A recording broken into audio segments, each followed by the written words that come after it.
Hello તમામ દાદાના ભક્તોનું અમારી યુટ્યુબ ચેનલમાં હાર્દિક સ્વાગત છે।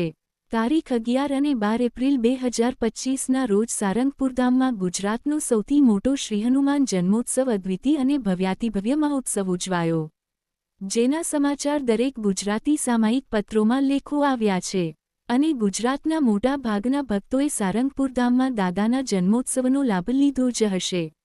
દર વર્ષે આ સારંગપુર ધામમાં જે મહોત્સવ થાય છે એ ઉજવાઈ ગયેલા મહોત્સવ કરતાં કંઈક વિશેષ અને મોટો જ મહોત્સવ થતો જાય છે, જે દેખાડે છે કે સારંગપુરમાં સાક્ષાત હનુમાનજી મહારાજ બિરાજે છે અને ભક્તોના મનોરથ પૂરા કરે છે।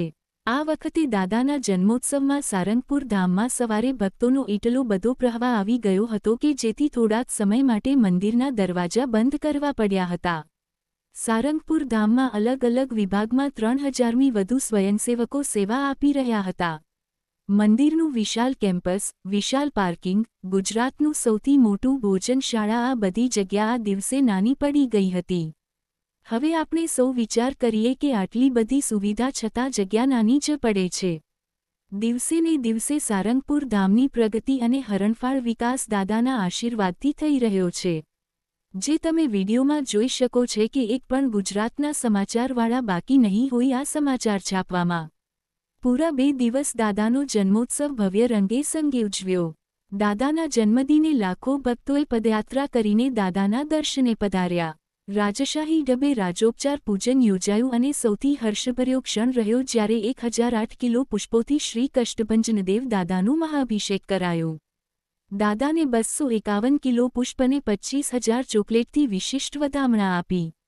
રાત્રે સારંગપુરના ઐતિહાસિક 54 ફૂટના ઊંચા ધાતુના હનુમાનજી મહારાજની આગળ કિંગ ઓફ સાલમપુર કાર્યક્રમ અંતર્ગત ભવ્ય સમૂહ આરતી યોજાઈ, જે નજારો જોનારાઓને જીવનભરની સ્મૃતિ રહી ગઈ। લોકપ્રિય કલાકાર જીગરદાન ગઢવીનો લાઇવ કોન્સર્ટ યોજાયો, ભક્તો આનંદથી ઝૂમી ઉઠ્યા। 12 એપ્રિલ શનિવાર ચૈત્ર સુદ પૂર્ણિમા હનુમાન જન્મોત્સવનો મુખ્ય દિવસ। આ દિવસની શરૂઆત થઈ ભક્તિમય મંગળા આરતી સાથે। ત્યારબાદ આશ્રમ પરિસરમાં 51,000 બલૂનરોપ અને 250 કિલો વજનના વિશાળ હનુમાન કેક સાથે ભવ્ય જન્મોત્સવ ઉજવણી થઈ। દાદાનું સુંદર ષોડશોપચાર પૂજન કરાયું। આ પૂજન દરમિયાન દાદાને ફળ, પુષ્પ, ડ્રાયફ્રૂટ્સ, સુગંધિત શણગાર સાથે પધરાવવામાં આવ્યા। સારંગપુર ધામમાં પ્રથમવાર યજ્ઞ માટે 2500 રૂપિયાથી 2.5 લાખ સુધીના સમૂહ મારુતિ યજ્ઞમાં એક સાથે 1000 ભક્તોએ લાભ લીધો। આ મારુતિ યજ્ઞમાં 2.5 કરોડના દાતા યજમાન બન્યા। સાળંગપુર ધામમાં ઉર્જા, ભક્તિ અને શ્રદ્ધાનો અવિસ્મરણીય મેળાવડો સર્જાયો, જે ભક્તોના હૃદયમાં જીવનભર અવિસ્મરણીય રહેશે। મંદિરમાં કેક કાપીને હનુમાન જન્મોત્સવની ઉજવણી કરાઈ। વહેલી સવારથી હનુમાન મંદિરે ભક્તોનું ઘોડાપૂર ઉમટી પડ્યું। આ 2 દિવસમાં 6 લાખથી વધુ ભક્તો દાદાના દર્શને અને આ મહોત્સવનો લાભ લીધો।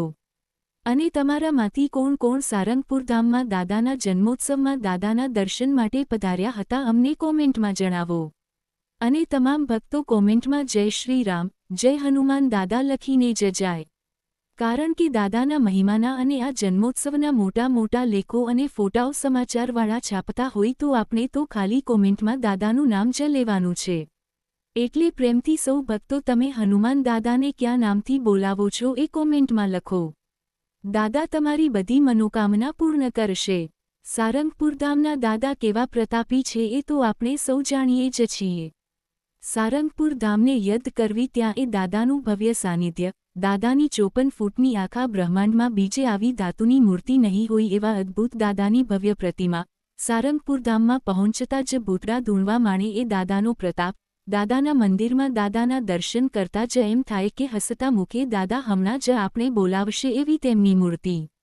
આજે આ જ ધામમાં ગુજરાતની સૌથી મોટી ભોજનશાળા કે સદાવ્રત કે અન્નક્ષેત્ર છે। રહેવા માટેની ઉત્તમ સગવડ સાથે ઉતારા। અને હજી તો દાદાના મંદિરમાં અનેક પ્રકારના ચોપાનો બનશે। આખું કેમ્પસ હરિયાળી બનશે, એટલા ફૂલ ઝાડ છોડ વાવવામાં આવશે।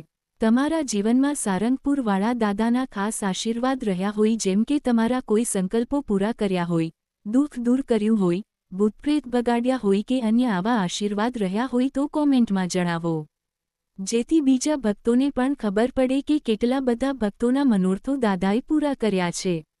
અને હા, કોમેન્ટમાં જય હનુમાન દાદા લખાવવાનું ભૂલતા નહીં હો. જોઈએ કોણ કોણ દાદા માટે 5 સેકન્ડનો ટાઈમ કાઢીને દાદાની જય બોલાવે છે. તમામ ભક્તોને જય શ્રી રામ અને જય કષ્ટભંજન દેવ દાદા.